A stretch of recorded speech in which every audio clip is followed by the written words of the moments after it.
I'm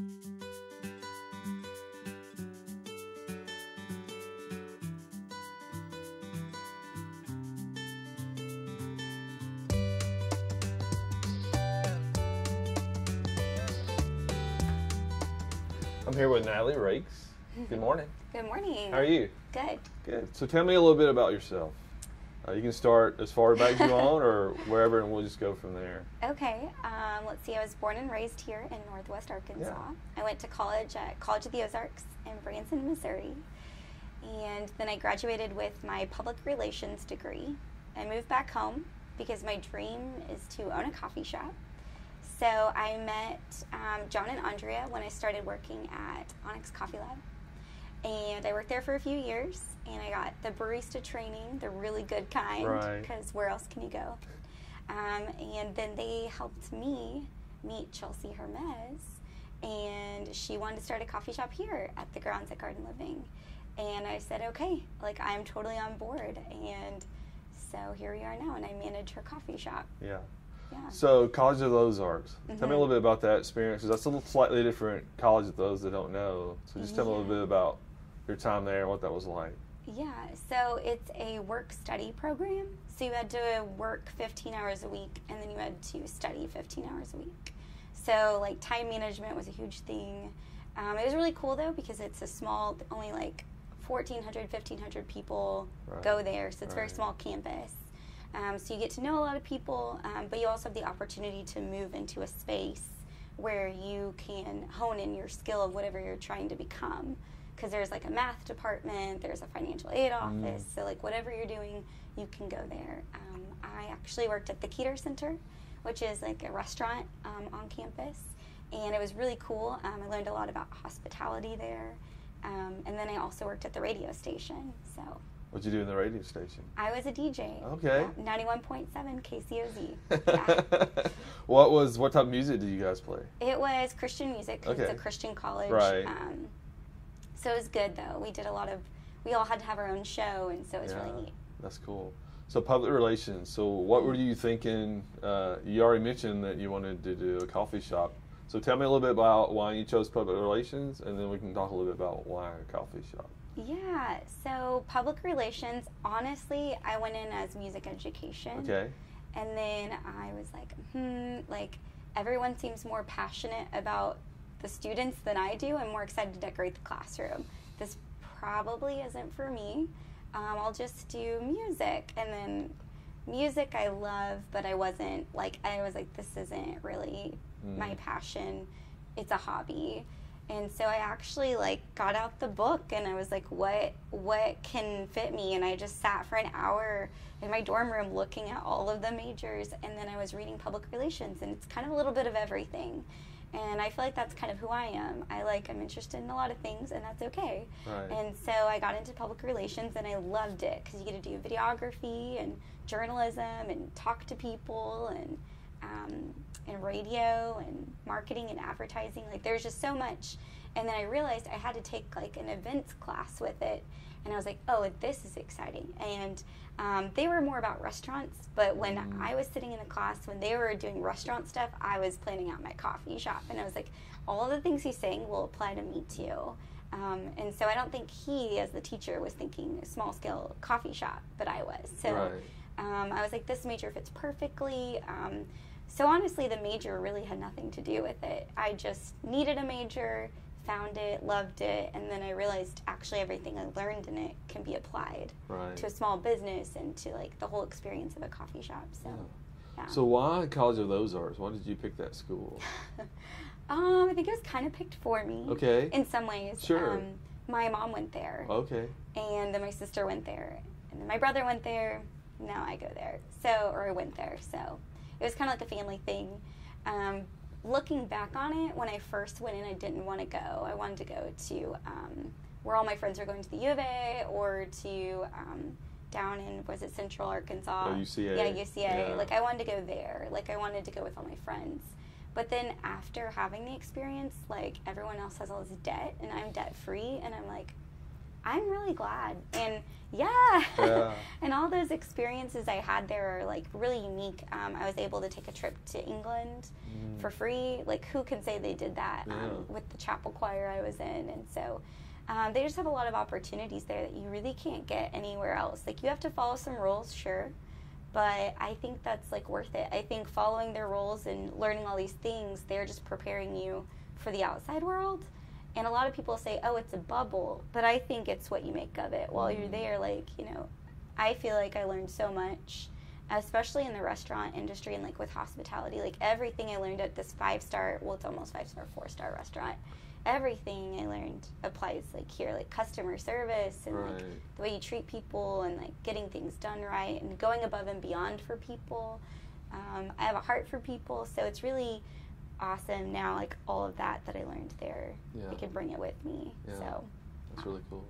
So did you think that the work and school balance was very good? Because you talked about you had to learn your managing your time. It's a lot. It's a lot. Honestly, some people don't do well with it and can't handle it. And I think it just depends. They're really good at working with you, and like if you can't handle it, but I think you just have to like kind of figure it out, and once you get it done, you can do it. I mean, there's people here who are working 2 or 3 jobs with school, so I'm like, I think people, and then some people don't have any job and they don't know what that's like, but I think it's helpful because it's like you're almost already prepared to like multitask in some ways. Like when you graduate, it's like going into a job, you're like, oh, this is almost nothing. I was doing school and this before. So I don't know. I thought it was good. Yeah. It was a good thing. So passion for coffee. So where did that come from? Why? I mean, even in college, they're talking restaurant, you're thinking coffee shop. So tell me, where did that come from?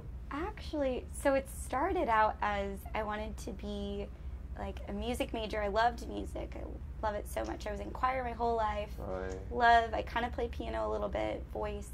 I was like, well, if I have my own coffee shop, that's where people sing. They can't kick me out.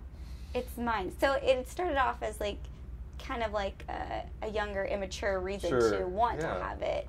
And then I also loved coffee, drinking it. Like, at the time, this sounds really awful. Like, I didn't really know anything about coffee. Had my Keurig, had everything. College, like, did your make your own mocha with the cocoa packet. But I loved it. I loved coffee, and I was like, this is just really good.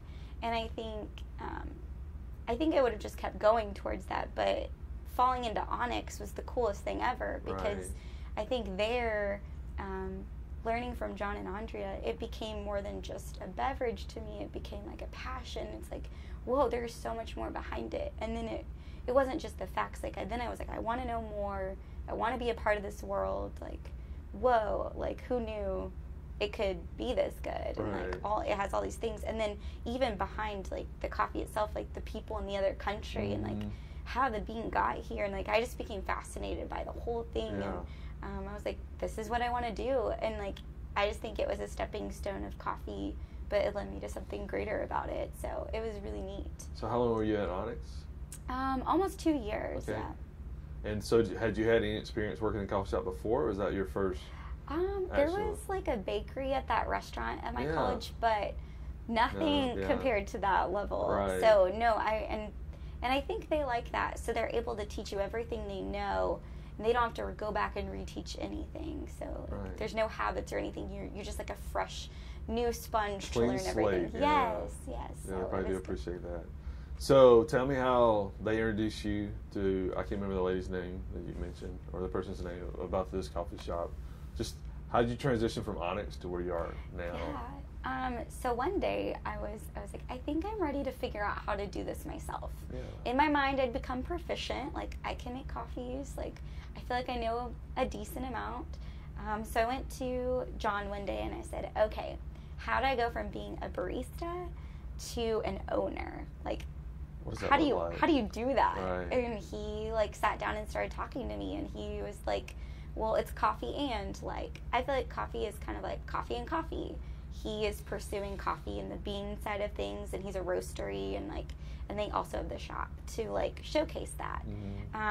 But if you're not a roaster, what are you gonna do? And so I was thinking about that, and he's like, kind of get your money in a line. Where do you find that money? Right. And then are you gonna have a partner? What does that look like? And so we just we're talking about things, and he's like, I'm just gonna set you up with all these meetings with these different people, and he's like, I'll give them some shouts and see if they help you out, if they're anything you're looking for. And so I started meeting with some different people, and I met with a few ladies, and one girl wanted to start a live music coffee house, and that's kind of something I'd been interested in from the beginning. So we kind of met up, but she wasn't really at a place in her life to do anything, so we just kept in contact. And then one day I was working, and he came in, and he's like, hey, here's this lady, I sent her contact information, she's going to be emailing you, hey, I gotta go, I'm headed to Columbia, or wherever he was going. So he didn't even tell me why I was meeting her or anything like that. He just said, you're going to want to talk to her. He's like, it's going to be great. And he left. And so I got an email, and it was from Chelsea, and she said, hey, are you, I heard you're wanting to start a coffee shop, or would you like to start a coffee shop or something like that, and to meet up? Or actually, backtrack. She just said, can we meet? Right. And so I didn't know why we were meeting. More vagueness. Yes, I was because the whole time I was unsure of what kind of offer this was, or if it was just going to be someone else who had an interest in something. Yeah. And so I walked into Garden Living, and I met Chelsea, and I had no idea. I didn't even know who I was meeting. She, however, had done some research, and she knew what I looked like, and she's like, okay, this is my girl. And in her mind, she was always going to start a coffee shop, and she was looking for someone to either have Onyx come in here or have someone else come in here. Right. That was what she wanted to do. And so she started talking. I was like, oh, she wants me to put a coffee shop in here. And I was like, okay, well, I'm just a barista. I don't have any money yet. I know a lot, and I could do a good job, but I'm maybe not what you're looking for. Right. But maybe if you're wanting somebody, if you have the money, I'll do it for you. I'll run it for you. Because she lives in LA. Right. So she needed somebody here to manage it, where she didn't really have to be here 100% of the time. And so we had a really good meeting. She was like, I'm going to meet with some other people, and just, I'm really wanting to get this happening really fast. She wanted to put it together in 6 months. It was crazy. But she's very passionate, and she's one of those go-getter people. So she was like, it's going to happen. And so I left, and I was thinking about it, and I was like, what do I have to lose? I should just tell her, I have time. I could do this. And so I sent her a text, and I said, hey, I think I'm your person. I can do this. Right.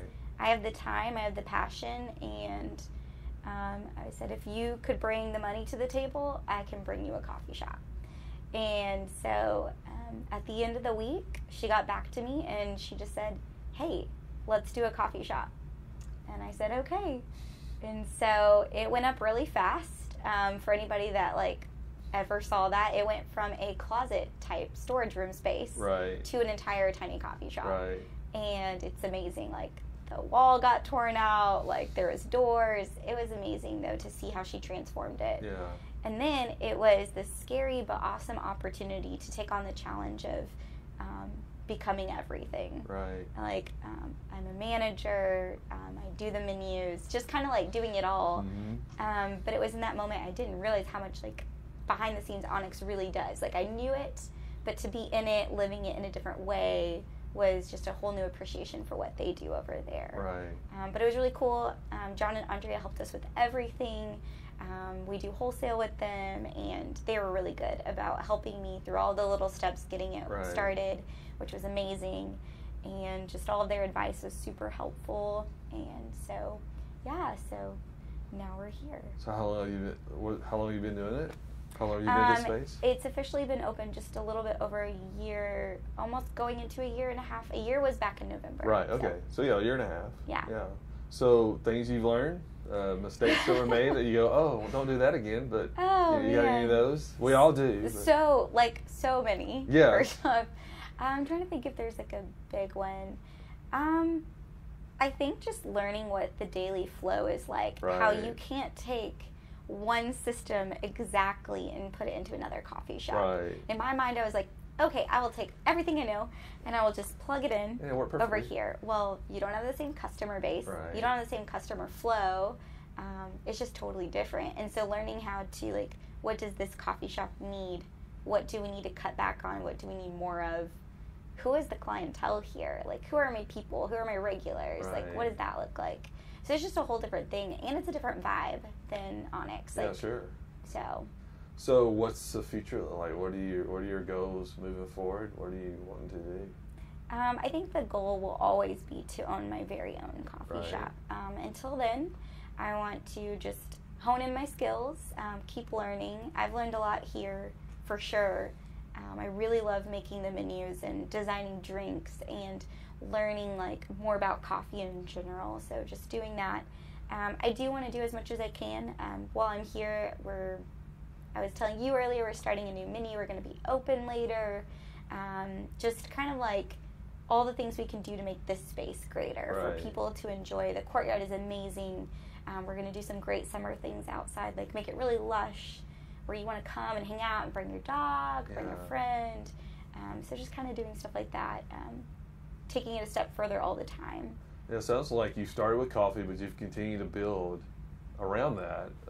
Is that just something you've always wanted to do? Is it just listening to your customers or looking for opportunities? Where do those decisions come from? Kind of all of it. Yeah. I think I love events. I love a lot of things. Like the spectrum of what I like was vast, which is why I ended up in PR. So like I kind of like to try a little bit of everything, and I think it takes more than one thing to go forward. And I think listening to your customers, listening to my employees, just my own thoughts, kind of putting it all together and stepping forward with those ideas. And I guess be willing to fail, like try Yeah. something and not work. Okay, yeah, that's fine. I have told my employees, like, I definitely want to be different. Right. I was like, let's try it once. Like, nothing's stopping us. Like, they can only say they don't like it. So let's try to do something new. Let's be different. I think that's my goal, is to, like, coffee shops, we all have coffee. And then, each one has its own life and, like, what makes it set apart. Right. And so I think here I was like, what else can we bring to the table? What can create this entire experience versus just having a cup of coffee? Yeah. So I think I'm just working on the experience side of things. Sure. So if some new entrepreneur is looking at this, what piece of advice would you give them if they're looking to start their own adventure? Yeah, I say be willing to take the risk, because you don't know until you'll try. You're going to fail, but I think it's being able to have a good attitude when you fail. Like, Are you going to get up and learn from it? Or are you going to just sit there and be like, this was awful? And, like, if you sit in the pity of it, like, it's not going to move forward. I think you just have to keep trying new ideas, be willing to be quick thinking and innovative. Things don't always work out, but if you're quick thinking in the moment, you can make a lot of good decisions. And you're like, oh, wow, that really worked. But here, for me, I have to be thinking quick, because things change a lot and different things happen. So you have to be ready for what comes your way. Yeah. So. Well, thanks, Natalie. Appreciate your time. Yeah, of course.